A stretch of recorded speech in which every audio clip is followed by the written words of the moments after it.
Of course we do. Para pag nagbate, may gigil. How do we deal with it?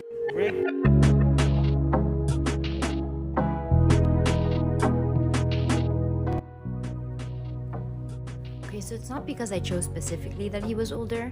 First and foremost, crush ko na talaga si Chiz ever since 2007 pa. May iba pa akong boyfriend doon and I saw him at a La Union beauty pageant I was hosting and he was...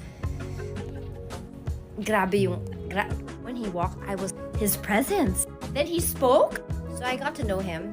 I told Tita Miriam Defensor, who's I'm very, very close to. She asked me, sino ba dapat wag na ako mag-date ng artista? I should broaden the horizon and you see what's out there. So she gave me a list of guys that I should date. It's funny because, you know, a lot of them called me. Of course, I'm not gonna say who called me, but a lot of them did. They were all also very, very equally nice in fairness. But si Chiz? So then going back to my story, hindi ko siya nakalimutan. And I was introduced to him. And in the beginning, parang hindi niya ako bet.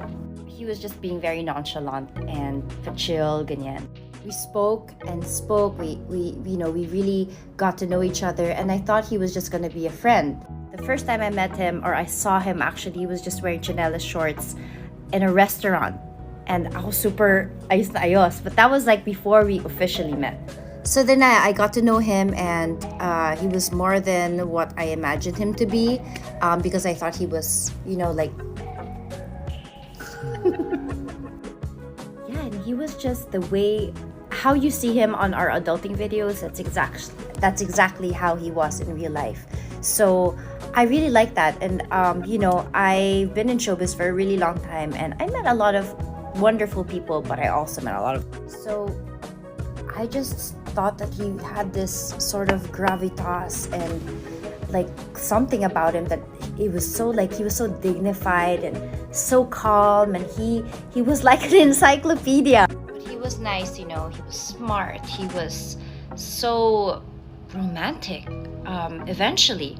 And I just, you know, I always thought that, again, going back to meeting great people in showbiz or kind ones, but I just met somebody greater than all of them. And I felt that I think this time around I should fight for him.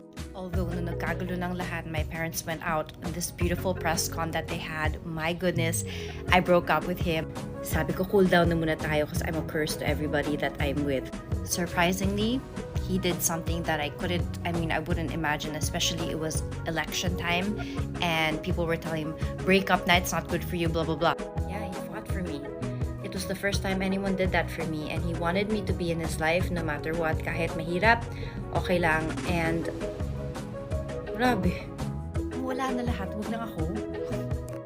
So we're back in quarantine, we're back in Manila. Yes, we did go to Universal and it was so much fun. Excuse the workout clothes, I'm back to my usual grind. Yeah, so next time you see me, come say hi, take a photo. I'm super chica, I love doing that. And good morning, welcome to The View. So you're asking me what's the best designer bag of all time for me? Honestly, I feel it would really be a Birkin bag, an Hermes.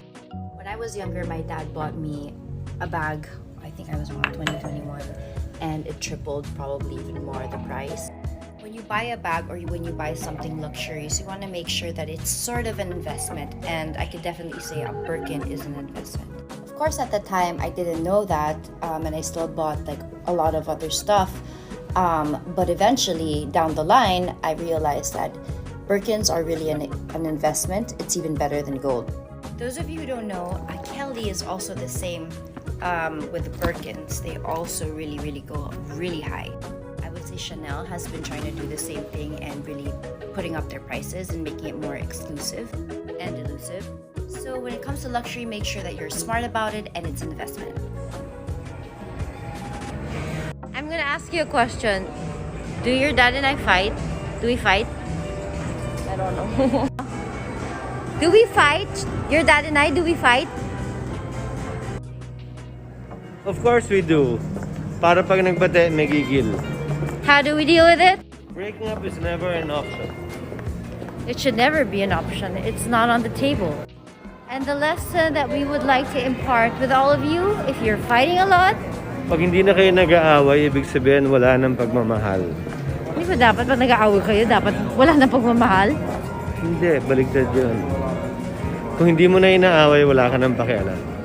I guess it's really more of if the person is toxic though, then you could say goodbye. But if you guys are discussing, it's actually kind of part of getting to know each other.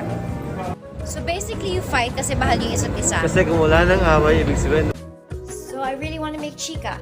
You look good. We really want to make chica. Ask her questions. Ask her what? What I was trying to say is, you could ask us questions down below and I'm going to make chica today. Okay, good vibes naman. Let's do this one. Honestly, I really appreciate everybody who watches my video. I mean, I've been working Imagine for 24 years and they still like me. If you think I'm an inspiration, you are. Okay, so this is going to be my new thing on TikTok, so ask me questions. Let's start with this. What? Dear, it's 2022. I mean, paano ko na... Ayun na nga, tapos happiness. Work naman nga. Okay, check natin. 2022. Yan na nga lang ginagawa ko. Again. Ano? Hoy, wala ah. Sino wala? I remember thinking she could beat me, but she cannot beat my outfit. When you die, you don't know you're dead.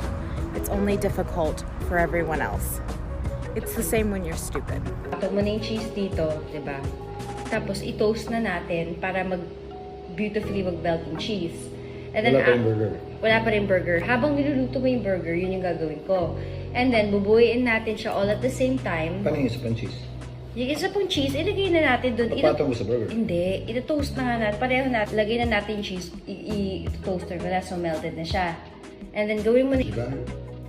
Ilagay yung cheese. Isang side lang. Yung isa, burger. Papatong ko na yung cheese. Tapos buuin natin. May isang cheese to. Ito, lalagay yung burger na may cheese sa ibabaw. Para mag-melt yung cheese sigurado. Tapos buuin. Pero pwede ko nang lagay na yung bacon. Tapos buuin, bago natin lagay yung tomato at saka yung lettuce. Kung ano na lang ang tama ang gusto mong gawin. Hindi, ito-toast na nga natin. Pareho natin. Lagay na natin yung cheese. I-toaster ko na. So, melted na siya. And then, gawin mo na... Diba? Ilagay yung cheese. Isang side lang. Yung isa, burger.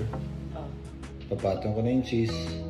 Tapos buuin natin. May isang cheese to. Ito, lalagay yung burger na may cheese sa ibabaw.